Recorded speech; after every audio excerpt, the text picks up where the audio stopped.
Hi, I'm Shania Hetty. Shania Hetty Archie, Hetty for short. That's how I'm going to be publishing my book. And I am going to be. Sorry, what am I doing? Oh yeah, this is part 2 of tips for writers. Okay, and we got. If you haven't watched the last one, this is part 2. We got all the way to the readability draft, which should be draft 4.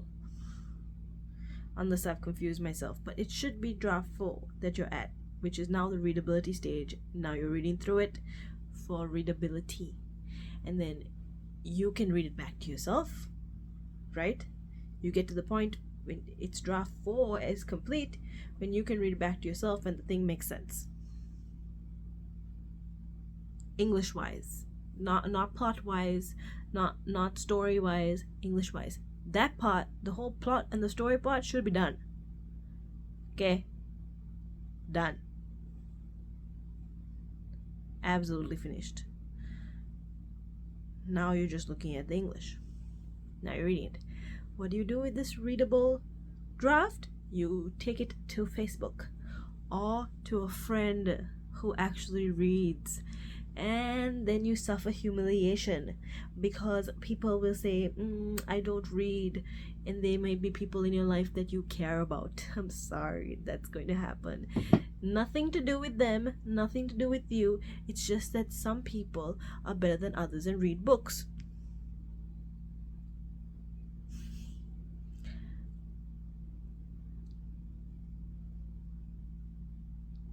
Yeah. So you will try to offer your book to people. You will tell them to read it. Some of them will. That's actually a little bit more nerve-wracking than the other thing. So when the other thing happens, don't even sweat it, because it's more nerve-wracking when they actually read it. I can tell you, I can guarantee you, it's more nerve-wracking. But have confidence, okay? This is nothing but a confidence game here.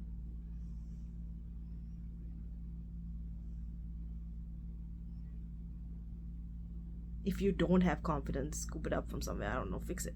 I don't know. It needs to be there. You need to, otherwise you're never going to get to the end. But you need to have confidence. You need to have confidence if you're going to be a writer, because all this is your confidence coming up against all kinds of obstacles and you're just busting through them. Now, don't be haughty, but be confident, okay? Because you can't be haughty either in this game. You need to be like, oh, I can take a correction because I'm not perfect. You are not perfect. I am not perfect. I'm sorry if that's hard to say, but let it sink in. Yeah. And so now, okay, we're sending it out to people. These are called alpha readers. You will hear the term beta readers many times. Beta readers and alpha readers are not the same thing, but they are similar. And if you find beta readers, and if you call your alpha readers beta readers, like, it really doesn't make that much difference. Makes no difference at all. But they're not the same thing. Alpha readers are the first group of people that you send your book through, and beta readers are the second group of people that you send your book through. So the first book of readers, now this is the first group, we're saying maybe 3 people.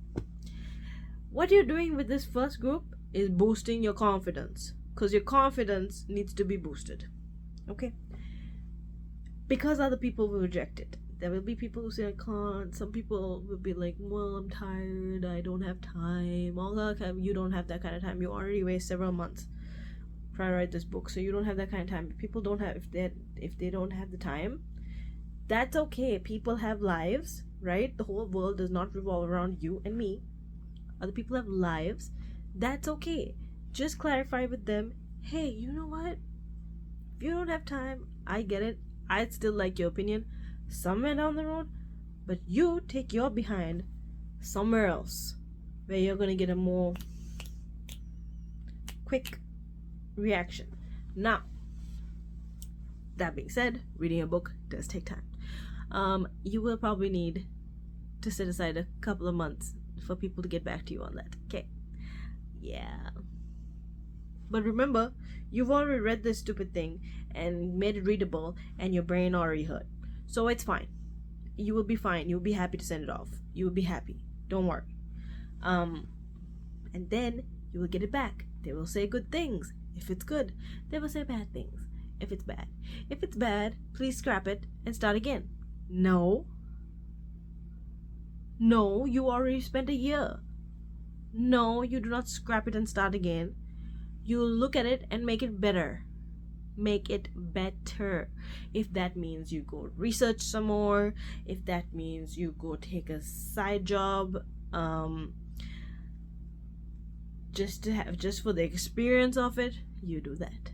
Whatever you have to do, that's what you do if someone says the book is bad. Okay, you don't scrap it. You can't scrap it. You have to finish this book, because that's the only way you know that a book is finishable. If you scrap it, you will again go through this process with another story, and then you'll have 2 scrapped books, because you will not know how to finish a book. Okay? Yeah, we're not doing that. So then you give it to the alpha readers, you get it back, you get their responses. The good responses will boost your ego. Yay, ego. Then also, anything that they said constructively, you take into consideration. Anything that even though it was constructive, but you are still the author, doesn't fall into your pattern of thinking, doesn't fall into the story you're trying to write, you ignore. You choose, you take everything with a grain of salt, you choose what you can, and you take it. Okay? And then you go. And then you go back to your book. Then you rewrite it. Now, I'm not saying scrap the whole thing, rewrite it. I'm just saying write your little notes of what little changes you have to make, and then go back and make them little changes. Okay? There'll probably be big changes too. That might take a little while, but make them changes. And then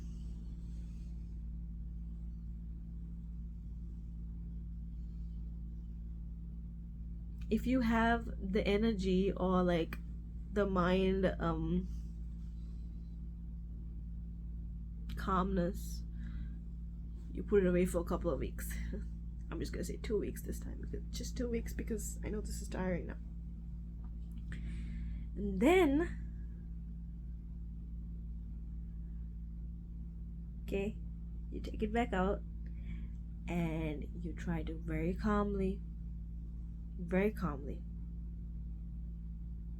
okay, read through it for readability, because you've made some changes. There's some readability issues again. You're going to read through it. You won't be able to fix the thing perfectly, but read through it. That's fine.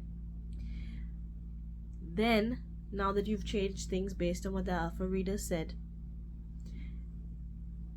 and I'm just going to be honest with you, you don't need a lot of alpha readers. You can just have 2.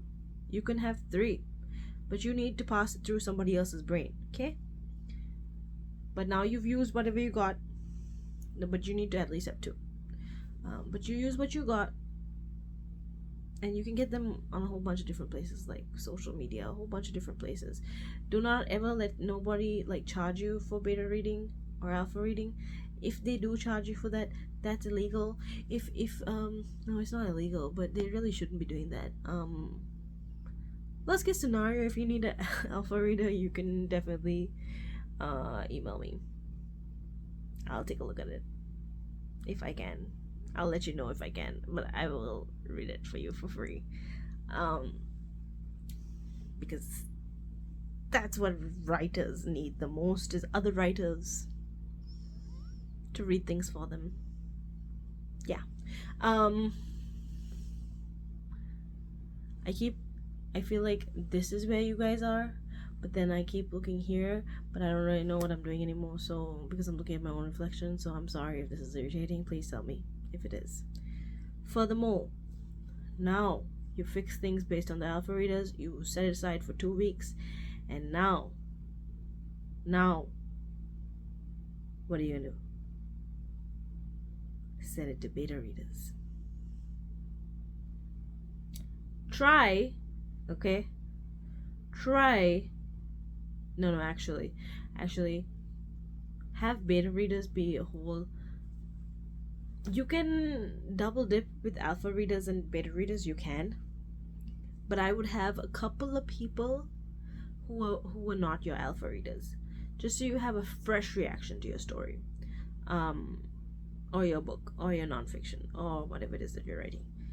You want one fresh reaction, just to keep things fresh, to know, like, okay, if this person not seen it one time before, what would it be? Obviously, the more the better.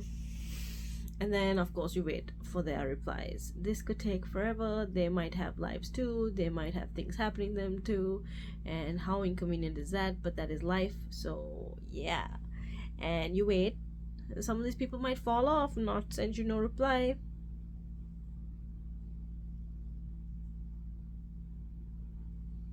We'll consider them to be the people who have problems.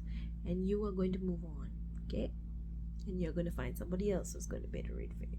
Okay? That's going to take a long time. Now, this whole thing might take about a year. I thought that was a joke too when I started doing this, but there's no other way to do this. It'll tear your brain to pieces. To pieces if you try to do this one shot right through.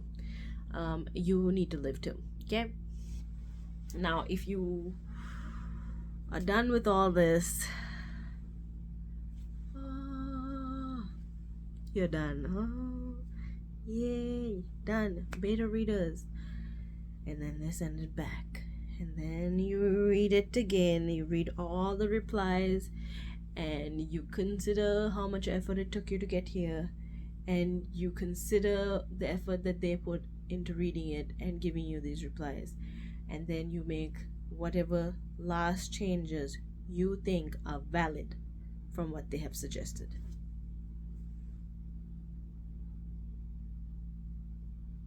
And then, you guessed it, then what do you do? Then you read through it for readability one last time.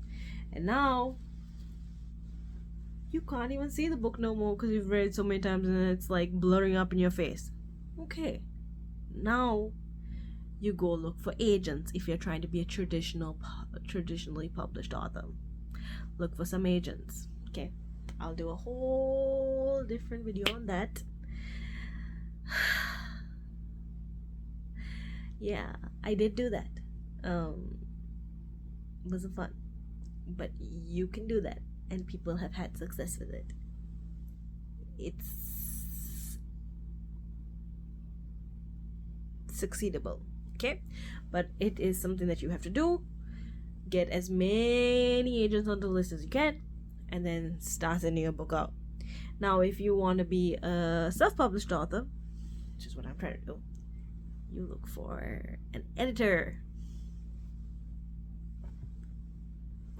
Get an editor. Expensive, money wasting. No, actually, there is nothing you need more than an editor. Okay, because these things have given up on you. They've given up on you because they don't even care if you want to read the thing again because you won't be able to see it. They don't even care. So you need an editor. Okay, and an editor does not have to be that expensive. Number one, make yourself known to them that you don't have that kind of cash. Come up with a payment plan. Most of them are willing to work with you on that, and they are worth the money. They are worth the money. They put in the effort. I had an editor. I really appreciated her. She did such an amazing, fantastic, amazing job, and I don't know what I would do without her. Then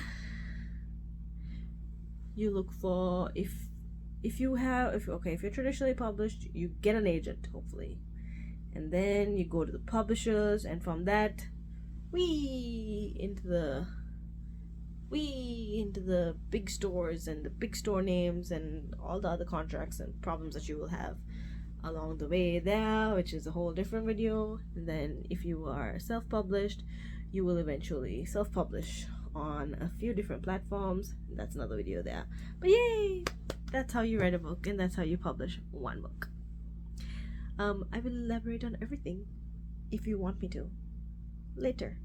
Okay, by the way, this has been Shania Hetiarachi, and I am writing a book. Bye.